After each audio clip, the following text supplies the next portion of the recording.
Hello అండి, welcome to Telugu officers channel. ముందుగా అందరికీ గణతంత్ర దినోత్సవ శుభాకాంక్షలు. ఈ సంవత్సరం మన గణతంత్ర దినోత్సవానికి ముఖ్య అతిథిగా ఫ్రాన్స్ అధ్యక్షుడైనటువంటి ఇమాన్యుయల్ మెక్రాన్ ఈయన రావటం జరిగింది. ఈయన చీఫ్ గెస్ట్ అనమాట.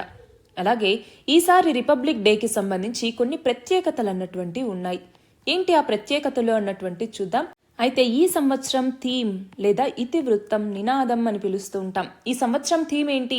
వికసిత్ భారత్ అండ్ భారత్ లోక్ తంత్రాకి మాతృక అన్నటువంటి థీమ్తో ఈసారి మనం రిపబ్లిక్ డేని జరుపుకుంటున్నాం. అలాగే ఈసారి స్పెషాలిటీస్ ఏంటి అంటే ఇలా చీఫ్ గెస్ట్ రావటం జరిగింది. అలానే ఉమెన్ కంటింజెంట్ కి సంబంధించి ఇక్కడ మనం చూస్తే ఈ పరేడ్ అన్నటువంటిది ఉమెన్ సెంట్రిక్ గా జరిగింది. ఫస్ట్ టైం 100 మంది ఉమెన్ ఆర్టిస్టులు అనమాట. ఆ ఉమెన్ ఆర్టిస్టులు కూడా ఇండియన్ మ్యూజికల్ ఇన్స్ట్రుమెంట్స్ వాయించేటటువంటి వాళ్ళు. ఫర్ ఎగ్జాంపుల్ నాదస్వరం కావచ్చు, నాగదా కావచ్చు, సంక్ అన్నటువంటి ఇన్స్ట్రుమెంట్ కావచ్చు. ఇలా వివిధ రకాల ఇన్స్ట్రుమెంట్స్ ని ప్లే చేసే 100 మంది ఉమెన్ ఆర్టిస్టులు ఈసారి పరేడ్లో పాల్గొన్నారు. అంతేకాదు all women tri service contingents కూడా ఈ కర్తవ్య పథ్లో జరిగినటువంటి మార్చ్లో ఫస్ట్ టైం పాల్గొనటం జరిగింది. పారామిలిటరీ కంటింజెంట్లో కూడా ఇప్పుడు ఉమెన్ ఇన్వాల్వ్ అయి ఉన్నారు, అవునా? అలాగే ఫారిన్ కంటింజెంట్ కూడా ఇక్కడ పార్టిసిపేట్ చేశారు. ఫర్ ఎగ్జాంపుల్ 33 మంది బ్యాండ్ కంటింజెంట్ ఉన్నారు, 95 మంది మార్చింగ్ కంటింజెంట్ ఈసారి పాల్గొనటం జరిగింది. అలాగే స్పెషల్ గెస్టులుగా రిపబ్లిక్ డే పరేడ్ కి 1500 మంది ఫార్మర్స్ ని ఇంక్లూడ్ చేయటం జరిగింది. ఇందులో ఇటు ఫార్మర్ ప్రొడ్యూసర్ ఆర్గనైజేషన్ కి సంబంధించిన మెంబర్స్ ఉన్నారు, పిఎం కిసాన్ బెనిఫిషరీస్ ఉన్నారు, మైక్రో ఇరిగేషన్ స్కీమ్స్ కి సంబంధించిన బెనిఫిషరీస్ కూడా ఈ యొక్క 1500 మంది ఫార్మర్స్ మరియు వాళ్ళ యొక్క స్పౌసెస్ ని స్పెషల్ గెస్టులుగా రిపబ్లిక్ డే పరేడ్కి ఆహ్వానించారు. అయితే ఇక్కడ రిపబ్లిక్ డే అంటున్నాం. రిపబ్లిక్ ఫార్మ్ ఆఫ్ గవర్నమెంట్ అంటే ఏంటి? హెడ్ ఆఫ్ ద స్టేట్ అంటే మన దగ్గర ప్రెసిడెంట్, తను ఎలక్టెడ్. ఇది డైరెక్ట్గా కావచ్చు, ఇండైరెక్ట్గా కావచ్చు. పీపుల్ ద్వారా డైరెక్ట్ లేదా ఇండైరెక్ట్గా ఎలక్ట్ అయినటువంటి హెడ్ ఆఫ్ ద స్టేట్ ఉంటే దాన్ని రిపబ్లిక్ ఫార్మ్ ఆఫ్ గవర్నమెంట్ అంటాము. అంటే రిపబ్లిక్ లోకి వచ్చేసరికి పొలిటికల్ పవర్ అన్నటువంటిది పబ్లిక్ చేతిలో, అలాగే పబ్లిక్ కి సంబంధించిన రిప్రజెంటేటివ్స్ చేతిలో ఉంటుంది. మరి రిపబ్లిక్ డేకి సంబంధించి ఆల్రెడీ మనకి తెలుసు, 1950వ సంవత్సరం జనవరి 26వ తేదీ నుంచి మన రాజ్యాంగం అన్నటువంటిది అమల్లోకి వచ్చింది. దానికి గుర్తుగానే మనం ప్రతి సంవత్సరం జనవరి 26ని రిపబ్లిక్ డేగా జరుపుకుంటున్నాము. అయితే దీనికి 1930లో పూర్ణ స్వరాజ్ అక్కడికి వెళ్లాల్సి వస్తుందన్నమాట. దీని యొక్క రూట్స్ అక్కడి నుంచి ఉన్నాయి. లాహోర్ సెషన్ లో 1930 సంవత్సరం జనవరి 26వ తేదీని ఇండిపెండెన్స్ డేగా జరుపుకోవాలి అనుకోవటం, అలా దాదాపు 17 సంవత్సరాలు నిర్వహించటం. సో వాటన్నిటి నేపథ్యంలో రాజ్యాంగం జనవరి 26, 1949లోనే పూర్తయిన దీని అమలు 1950 జనవరి 26 నుంచి అమలు చేయటం జరిగింది. సో ఈ నేపథ్యంలో రిపబ్లిక్ డేకి వచ్చేసరికి ప్రెసిడెంట్ మనకి జాతిని ఉద్దేశించి మాట్లాడటం జరుగుతుంది. అదే ఇండిపెండెన్స్ డేకి అయితే ప్రధానమంత్రి జాతిని ఉద్దేశించి మాట్లాడటం జరుగుతుంది. అంతేకాదు ఇక్కడ పద్మ అవార్డులని అంటే పద్మ విభూషణ్, పద్మభూషణ్, పద్మశ్రీ అవార్డులని కూడా ప్రదానం చేయటం జరిగింది. పద్మ అవార్డ్స్ కి సంబంధించి అలాగే భారత రత్నకి సంబంధించి రేపు మార్నింగ్ నేను ఫుల్ డీటెయిల్స్ తో ఒక వీడియోని అప్లోడ్ చేస్తానండి. చూడండి, ఇక్కడ రిపబ్లిక్ డేకి వచ్చేసరికి తొలిసారిగా అందరూ మహిళలే సభ్యులుగా ఉన్నటువంటి త్రివిధ దళాలు ఇందులో పాల్గొనటం జరిగింది. అలాగే వివిధ రకాల శకటాలు ఈ పరేడ్లో పాల్గొన్నాయి. దాదాపు 16 శకటాలు, రాష్ట్రాలు, కేంద్రపాలిత ప్రాంతాలకు సంబంధించిన 16 శకటాలు ఈ పరేడ్లో పాల్గొనటం జరిగింది. మన నెక్స్ట్ ఆర్టికల్ చూడండి. 80 మందికి మన రాష్ట్రపతి శౌర్య పురస్కారాలను ప్రకటించడం జరిగింది. అందులో మన దేశంలో కీర్తి చక్ర అన్నటువంటిది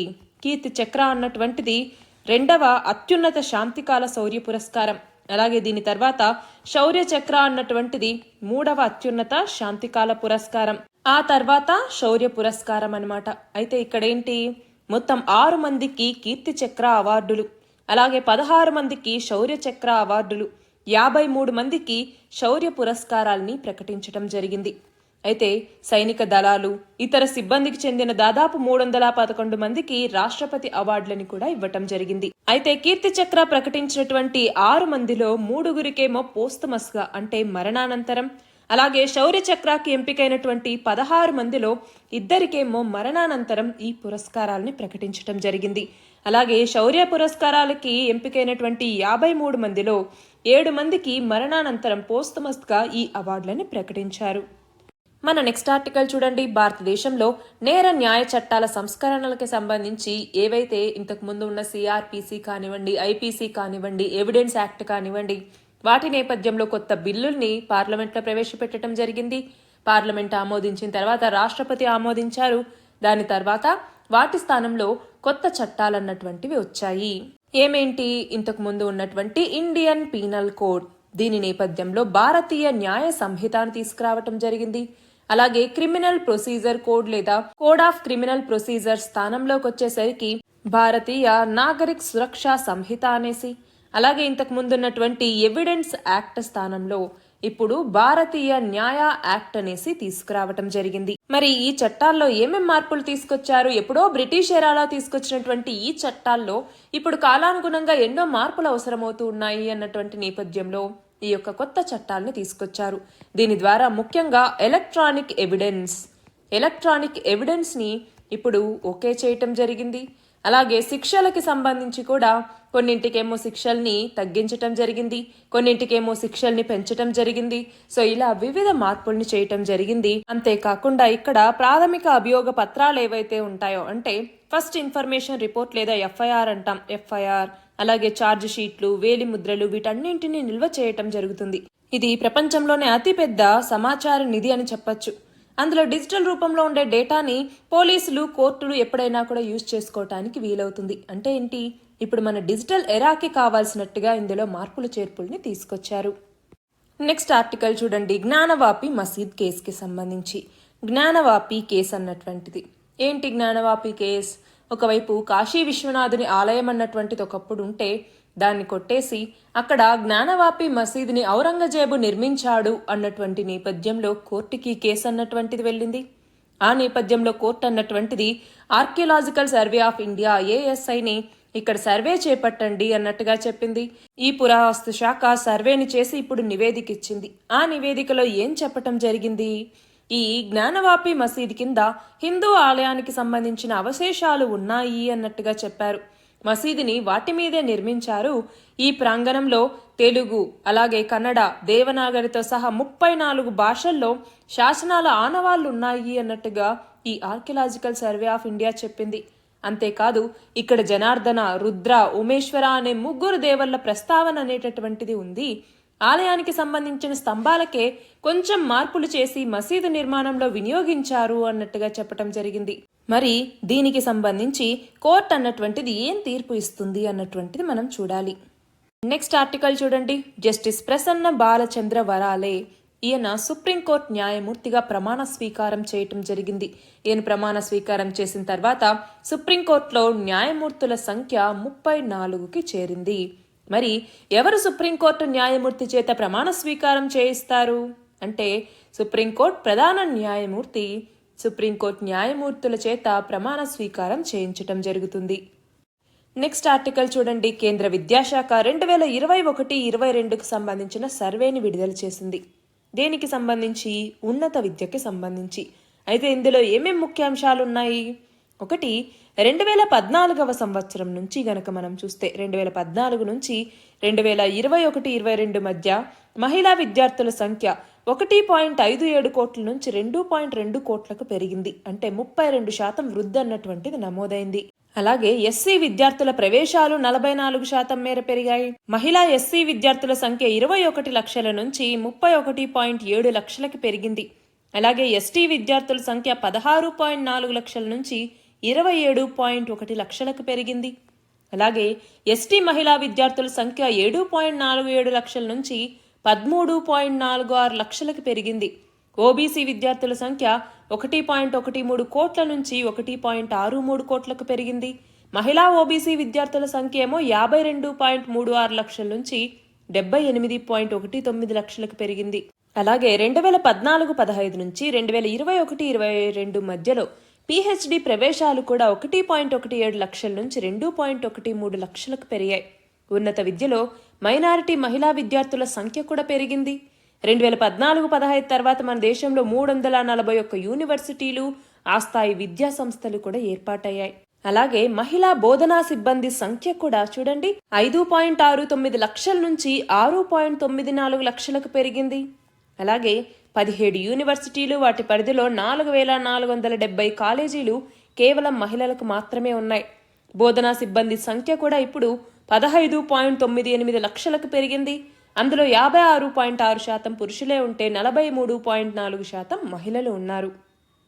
నెక్స్ట్ ఆర్టికల్ చూడండి. టీఎస్పీఎస్సీ తెలంగాణ పబ్లిక్ సర్వీస్ కమిషన్కి ప్రభుత్వం ఒక కొత్త బోర్డుని ఏర్పాటు చేసింది. టీఎస్పీఎస్సీ బోర్డుకి ఇందులో చైర్మన్తో పాటు ఇంకో 5 మంది సభ్యులుంటారు.